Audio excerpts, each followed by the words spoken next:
ये वो तस्वीरें हैं जिस पर पूरी दुनिया की नजर थी, क्योंकि ये तस्वीरें भारत और कनाडा के बीच रिश्तों में आई खटास के बाद नई शुरुआत की गवाह है। कनाडा के पीएम ने G7 समिट में पीएम मोदी का गर्मजोशी से स्वागत किया।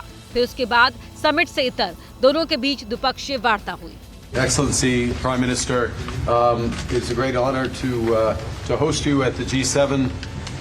India has been coming to the G7, I believe, since 2018 in Biarritz. Carney ने भारत की अहमियत का बखान किया तो पीएम मोदी ने भी G7 में निमंत्रण के लिए शुक्रिया कहा। कार्नी को पीएम बनने की बधाई भी दी और उम्मीद जताई कि विश्व कल्याण के लिए दोनों देश मिलकर काम करते रहेंगे। प्रधानमंत्री जी के चुनाव के बाद मुझे पहली बार मिलने का मौका मिला है। चुनाव के भव्य विजय के लिए भी मैं उनको बधाई देता हूँ और आने वाले कालखंड में उनके साथ भारत और कनाडा मिल करके अनेक क्षेत्रों में प्रगति करेंगे। और चलिए इसी बीच एक और बड़ी खबर का रुख कर लेते हैं जो कि ईरान इजराइल युद्ध से जुड़ा हुआ है। ये बहुत खतरनाक और बेहद खतरनाक मोड़ पर ये दोनों देश पहुंच गए हैं। पिछले कुछ घंटों में इजराइल और ईरान युद्ध को लेकर के जिस तरीके से लगातार बड़ी तेजी से तस्वीरें बदली हैं और इसी बीच एक बड़ा डेवलपमेंट भी सामने आया। आपको बता दें कि ईरान को लेकर के नेतन्याहू और ट्रंप के बीच में बातचीत की खबर सामने आ रही है। बातचीत हुई है दोनों देशों में। ईरान इजराइल जंग को लेकर के बहुत बड़ी खबर। इस वक्त ईरान पर नेतन्याहू और ट्रंप में बातचीत हुई है। युद्ध में यूएस की एंट्री की अटकलों के बीच ये बातचीत की खबर आई है। लेकिन बातचीत क्या हुई है युद्ध को लेकर के, दोनों देशों को लेकर के, और अगला कदम दोनों देशों के बीच में क्या होगा, ये हम जैसे हमारे पास ये खबर आती है हम आपको फौरन ये साफ करेंगे, आपको बताएंगे। और देखिए ट्रंप और नेतन्याहू के बीच ये बात इसलिए भी बड़ा अहम है क्योंकि इससे चंद घंटे पहले ही ट्रंप ने ईरान को डायरेक्ट धमकी दी, बिना शर्त सरेंडर करने के लिए कहा था। और साथ ही ट्रंप का फरमान आया, बिना शर्त सरेंडर कर दे ईरान। साथ ही ट्रंप ने यह भी कहा, हम ठीक से जानते हैं कि तथाकथित सुप्रीम लीडर कहां छिपा है। वो खामेनेई एक आसान लक्ष्य है लेकिन वहां सुरक्षित है। हम उसे मारने नहीं जा रहे, कम से कम अभी तो उसे नहीं मारेंगे, लेकिन हम नहीं चाहते हैं कि मिसाइल नागरिकों या अमेरिकी सैनिकों पर दागी जाए। हमारा धैर्य खत्म हो रहा है। अब ईरान के ऊपर आसमान पर हमारा पूरा नियंत्रण है। आपको याद होगा इससे पहले G7 के मंच से ही डोनाल्ड ट्रंप ने कहा कि ईरान को कोई अधिकार नहीं है कि वो अपने पास परमाणु हथियार रखेगा। Looking for a ceasefire. I didn't say I was looking for a ceasefire. That was Emmanuel, nice guy, but he doesn't get it right too often. But we're not looking. We're looking for better than a ceasefire. Ceasefire. What are you looking for here? A real end, not a ceasefire. An end. So something that will be permanent. Yeah. Or giving up entirely. That's okay too. Are you close there? Is that possible in the next 24, 48 hours? It's certainly possible. Complete give up. That's possible. Iran Israel के बीच जारी जंग का आज छठा दिन है। ये सैन्य संघर्ष खतरनाक दिशा में आगे बढ़ रहा है। इजराइल के फाइटर जेट ने ईरान में भयंकर तबाही मचाई हुई है। ईरान की राजधानी तेहरान से तबाही की ऐसी ही तस्वीरें देखने को मिल रही हैं। इजरायली सेना ने वीडियो जारी कर दुनिया के सामने ईरान में मची तबाही के सबूत दिए हैं। इजरायली सेना ने दावा किया है कि अभी तक उसने ईरान के 70 एयर डिफेंस मिसाइल बैटरी को पूरी तरह तबाह कर दिया। उसके फाइटर जेट ने ईरान के हवाई सेवा सुविधाओं को ध्वस्त कर दिया। साथ ही राजधानी तेहरान समेत अहम शहरों में घुसकर इजरायली बम वर्षक बमबारी कर रहे हैं। इजरायली सेना ने यह भी दावा किया है कि उसके फाइटर जेट ने कई दूर दराज के इलाकों में छिपाकर रखे गए ईरानी लॉन्चर्स और रडार को भी नष्ट कर दिया है। इजरायली एयरफोर्स सबसे ज्यादा टारगेट तेहरान के ठिकानों पर कर रहा है। साथ ही उसके निशाने पर रिफाइनरी भी है। इजराइल के अधिकारी के मुताबिक उनकी सेना ईरान से ज्यादा सटीक हमले कर रही है। इजराइल ने यह भी दावा किया है कि उसके फाइटर जेट ने पश्चिमी ईरान के कई इलाकों पर भयंकर बमबारी और कई दर्जन सतह पर मार करने वाली मिसाइल और लॉन्चर को नेस्तनाबूद कर दिया है। और चलिए इसी बीच एक और बड़ी खबर का रुख कर लेते हैं जो कि इजराइल और ईरान के बीच जारी जंग का ताजा वीडियो भी सामने आ गया। आपको बता दें कि इजरायली फौज की ओर से ये वीडियो जो है वो जारी किया गया है। ईरान में इजराइल का बहुत बड़ा हमला जो है वो हुआ है। और देखिए ये कैसे, ये वीडियो के जरिए आप समझ सकते हैं, ये वही वीडियो जिसका जिक्र हम यहाँ कर रहे थे कि एक वीडियो जारी किया गया है ईरान का, ये मिसाइल अटैक कहा जा रहा है इजरायली फौज की ओर से ये वीडियो जारी किया गया है। और इजराइल और ईरान के बीच जारी जंग का ये ताज़ा वीडियो सामने आया है। इजरायली फौज की ओर से ये वीडियो जारी किया गया, ईरान पे अटैक का ये वीडियो है और ईरान ने ये वीडियो जारी किया है। और साथ ही आपको बता दें, ईरान में इजराइल का बहुत बड़ा हमला हुआ, 12 मिसाइल ठिकाने जो थे उसको तबाह कर दिया गया है। ईरान में इजराइल का बहुत बड़ा हमला हुआ है, 12 मिसाइली जो ठिकाने थे उसको तबाह किया गया, जिसकी तस्वीर इस वक्त आप देख सकते हैं। तो ये जो लगातार तस्वीरें फिलहाल वैश्विक तौर पर बदल रही हैं दोनों देशों के बीच, इजराइल और ईरान के बीच, जब से ये युद्ध शुरू हुआ है, और लगातार एक एक करके जो तस्वीरें, जो वीडियो सामने आ रहा है वो हम आपको दिखा रहे हैं। लेकिन इसी बीच ये बहुत बड़ी खबर हो जाती है जब ईरान को खुद ग्लोबल मंच पर यूएस या फिर तमाम G7 के देश ये कहते हैं कि आप परमाणु हथियार नहीं रख सकते और आप किसी को धमकी भी नहीं दे सकते। जैसे पाकिस्तान ईरान के साथ आकर के लगातार ये कह रहा था कि अगर इजराइल ने ईरान की तरफ आंख उठाकर देखने की कोशिश की तो पाकिस्तान परमाणु हथियार का इस्तेमाल करेगा।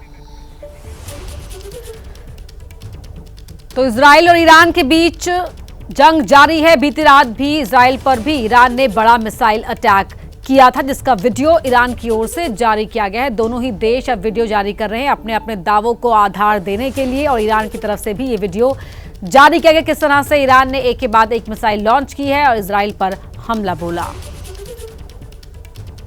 और ये देखिए वीडियो जो है ये काफ़ी कुछ बयां करता है, क्योंकि दोनों ही देश ये कह रहे हैं, और आपने सुना कि डोनाल्ड ट्रंप भी कह रहे हैं कि कैसे ईरान जो है इजराइल के रिहायशी इलाकों को टारगेट कर रहा है, वहां पर बम्बार्डिंग कर रहा है, जबकि इजराइल लगातार ये कहता रहा है कि हम जो सैन्य ठिकाने हैं ईरान के वहां पर बम्बार्डिंग कर रहे हैं, जो सैन्य ठिकाने हैं जो जैसे जहां पर सैन्य ठिकाने बड़ी मात्रा में वहां पर हम बम्बार्डिंग कर रहे हैं। लेकिन इजराइल ये आरोप लगाता आ रहा है कि ईरान लगातार रिहायशी इलाकों को टारगेट कर रहा है।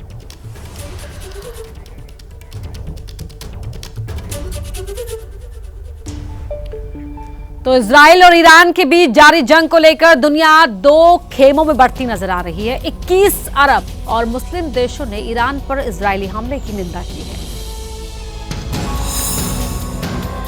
ईरान शुरू से ही इस कोशिश में था कि उसे अरब और मुस्लिम देशों का खुलकर समर्थन मिले।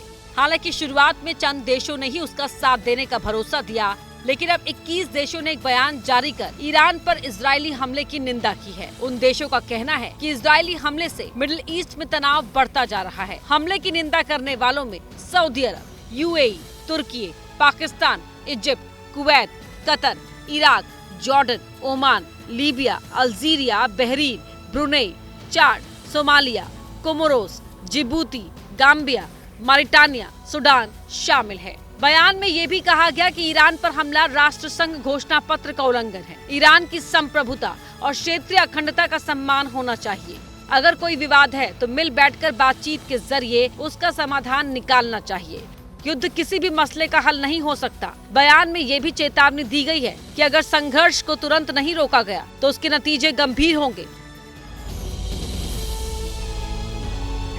और इजराइल ईरान जंग का असर पूरी दुनिया पर देखने को मिल रहा है। पाकिस्तान के बलूचिस्तान समेत कई शहरों पर ईंधन की भारी किल्लत देखने को मिल रही है, क्योंकि पाकिस्तान ईरान के डीजल पेट्रोल पर निर्भर करता है। कैसे, देखिए इस रिपोर्ट में।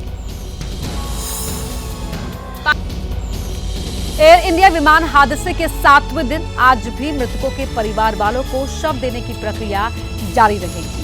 अब तक क्रैश साइट पर एजेंसियों की जांच तकरीबन पूरी हो चुकी है। तो वहीं डीजीसीए ने कहा है कि एयर इंडिया बोइंग 787 की निगरानी में कोई बड़ी सुरक्षा चिंता सामने नहीं आई। अहमदाबाद में एयर इंडिया विमान हादसे में 270 लोग मारे गए थे, जिनमें से जिन 177 मृतकों की पहचान हो चुकी है, उनमें से 124 के शव उनके परिजनों को सौंपे जा चुके हैं। आज भी शवों को सौंपने का काम जारी रहेगा। एयर इंडिया बोइंग 787 विमानों की निगरानी में सुरक्षा चिंता को लेकर बड़ी बात सामने आई है। विमानों की जांच कर रहे डीजीसीए ने कहा है कि एयर इंडिया के बोइंग 787 बेड़े की निगरानी में कोई बड़ी सुरक्षा चिंता सामने नहीं आई है। विमान और उससे संबंधित रखरखाव प्रणाली मौजूदा सुरक्षा मानकों के अनुरूप पाई गई। 13 जून को डीजीसीए ने एयर इंडिया के बोइंग 787 बेड़े की निगरानी बढ़ाने का आदेश दिया था, जिसमें 787-8 के 26 और 787-9 के 7 विमान शामिल थे। डीजीसीए ने एयर इंडिया को इंजीनियरिंग, परिचालन, रखरखाव, इकाइयों में आंतरिक समन्वय को मजबूत करने, बढ़ती सुरक्षा चिंताओं और बोइंग 787 ड्रीम लाइनर विमानों से संचालित होने वाली कम से कम 66 उड़ानों को रद्द कर दिया गया था। इंदौर के राजा रघुवंशी मर्डर केस में शिलांग पुलिस ने अपनी जांच का दायरा बढ़ा दिया है। देर रात पुलिस मुख्य आरोपी सोनम को लेकर इंदौर पहुंची। पुलिस ने इंदौर में राजा के घर वालों से भी कई अहम जानकारी हासिल की। शिलांग पुलिस की टीम सबसे पहले राजा रघुवंशी के घर पहुंची और घर वालों से सोनम के बारे में जानकारी इकट्ठा की। शादी के बाद 4 दिन तक सोनम इसी घर में रही थी। उसका ससुराल वालों के साथ कैसा व्यवहार था, इसके बारे में जानने की कोशिश की। राजा के घर वालों ने भी शिलांग पुलिस को पूरी जानकारी मुहैया कराई। शिलांग पुलिस ने इंदौर के उस फ्लैट की भी तलाशी ली जिसमें वो मर्डर के बाद इंदौर आने पर रही थी। इंदौर के देवास नाके में उस फ्लैट की गहन जांच की गई। शिलांग पुलिस के साथ इंदौर पुलिस की एक टीम भी मौजूद थी। पुलिस राजा रघुवंशी के भाई सचिन को लेकर उस फ्लैट पर पहुंची थी। पुलिस ने राजा के भाई सचिन को फ्लैट के बाहर ही खड़ा रखा और पुलिस टीम ने अंदर जाकर फ्लैट की तलाशी ली। सर्च टीम ने फ्लैट के मालिक को भी बुलाया था, उससे भी जानकारी हासिल की। इस फ्लैट से पुलिस के क्या सबूत हाथ लगे हैं, ये जानकारी शेयर नहीं की गई, लेकिन ये वही फ्लैट है जहां राजा की हत्या के बाद सोनम इंदौर आने पर अपने घर न जाकर इसी फ्लैट में रही थी। राजा रघुवंशी हत्याकांड में अपराध की कड़ियों को जोड़ने के लिए शिलांग पुलिस ने घटनास्थल पर जाकर क्राइम सीन रिक्रिएट किया। अपनी पत्नी सोनम के साथ हनीमून मनाने के लिए वहां गए राजा रघुवंशी की 23 मई को हत्या कर दी गई थी। इसी मामले में जांच को आगे बढ़ाने के लिए मुख्य आरोपी सोनम समेत सभी आरोपियों को लेकर पुलिस सोहरा पहुंची और वहां क्राइम सीन रिक्रिएट किया। राजा रघुवंशी का जहां पर कत्ल किया गया था, पुलिस की जो टीम है वो अब सोनम, इसके अलावा बाकी तीनों आरोपी उनको लेकर के यहां पर पहुंच गई है। क्राइम सीन रिक्रिएट करने के बाद शिलांग पुलिस ने प्रेस कॉन्फ्रेंस कर बताया कि राजा रघुवंशी हत्याकांड में एक नहीं 2 हथियारों का इस्तेमाल किया गया था। There is one more dao or machete which needs to be recovered. It is still down there. First dao which was thrown has been recovered. The second machete which is not recovered. Shillong police ने बताया कि सोनम ने parking में ही हथियारों को राजा की हत्या करने का इशारा कर दिया था। हत्या के बाद आरोपियों ने राजा के शव को खाई में फेंक दिया था। इस दौरान पुलिस ने ये भी दावा किया कि हत्या की वजह लव ट्रायंगल के अलावा और भी कुछ हो सकती है। यही वजह है कि शिलांग पुलिस सभी पहलुओं को ध्यान में रखकर छानबीन में जुटी है। मेघालय पुलिस ने राजा हत्याकांड की जांच तेज कर दी है। जांच के लिए बनी एसआईटी को अब तक इस मामले में काफी सबूत मिले हैं। इस बीच राजा और सोनम से जुड़े कुछ वीडियोस भी सामने आए हैं। दावा किया गया कि ये वीडियो सोनम और राजा के रिसेप्शन का है, जहां संगीत कार्यक्रम का आयोजन किया गया। इस दौरान स्टेज पर राजा और सोनम एक साथ नजर आए। तभी मंच पर मौजूद एक शख्स ने दोनों से कई वचन लिए। मैं राजा यह वचन देता हूँ शादी के बाद रोज सुबह सबसे पहले मैं उठूंगा। सुबह पहले उठकर चाय पिलाने की बात हो या फिर शॉपिंग पर ले जाने की, राजा ने सब कुछ करने का वचन दिया। मैं राजा यह वचन देता हूँ शादी के बाद अपनी वाइफ को हर महीने शॉपिंग पे लेके जाऊंगा। इतना ही नहीं, राजा ने सोनम को वर्ल्ड टूर पर भी ले जाने का भरोसा दिया। मैं राजा यह वचन देता हूँ मैं अपनी वाइफ को साल में एक बार वर्ल्ड टूर पे लेके जाऊंगा।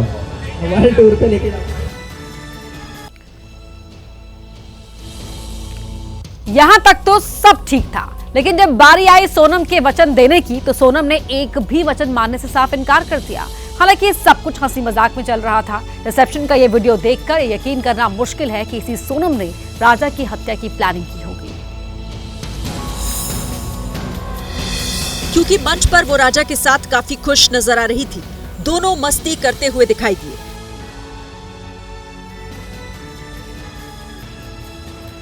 इस दौरान हंसी मजाक में ही सही, लेकिन सोनम ने एक भी वचन मानने से साफ इनकार कर दिया।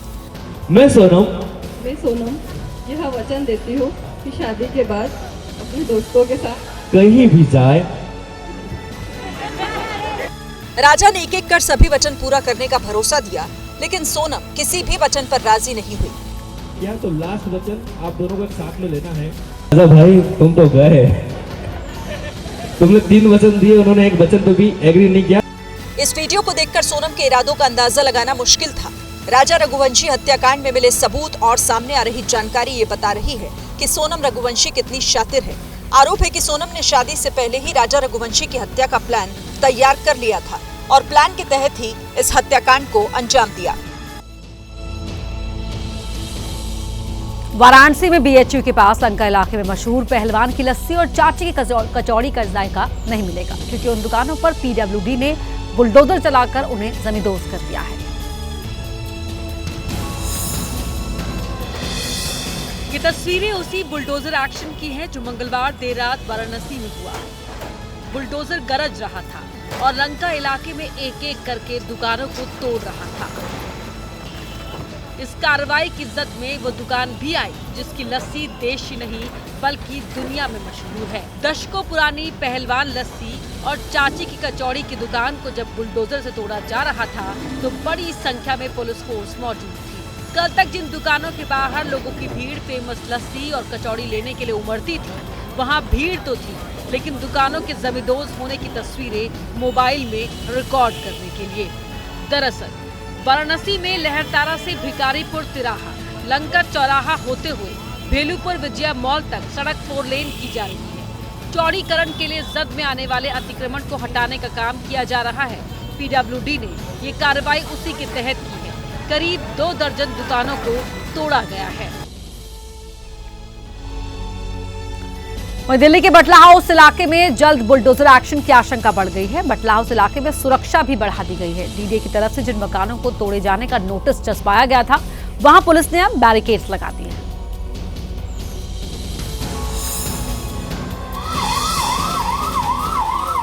दिल्ली के बटला हाउस इलाके के मुरादी रोड में डिमोलिशन को लेकर दिल्ली पुलिस ने बैरिकेडिंग की तैयारी पूरी कर ली है। मुरादी रोड पर नोटिस चिपकाया गया है। कोर्ट की तरफ से मिली रोक के बाद उन प्रॉपर्टी को छोड़कर बाकी प्रॉपर्टी को ध्वस्त किया जा सकता है। दिल्ली पुलिस सुरक्षा के मद्देनजर तैयारी कर रही है। बैरिकेडिंग भी लगाए जा रहे हैं। बटला हाउस में डीडीए की ओर से जिन मकानों को तोड़े जाने का नोटिस चस्पा किया गया है, उसी गली में बारात घर के पास पुलिस ने बैरिकेड लाकर रख दिया। सभी बैरिकेड दीवार के किनारे साइड में रखे गए हैं। पुलिस की तरफ से बैरिकेड लाए जाने के बाद से इलाके में बुलडोजर की कार्रवाई की चर्चाएं हो रही हैं, लेकिन इलाके में अभी तक पुलिस फोर्स की तैनाती नहीं की गई है। बटला हाउस में बैरिकेड आने के बाद इलाके में डीडीए ने जिन मकानों और दुकानों पर नोटिस चस्पा किया था, वो अब पूरी तरह से खाली हो रहे हैं। दुकानदारों ने कहा कि सामान तो पहले ही पैक कर दिया था, लेकिन अब दुकान से सामान भी हटा रहे हैं।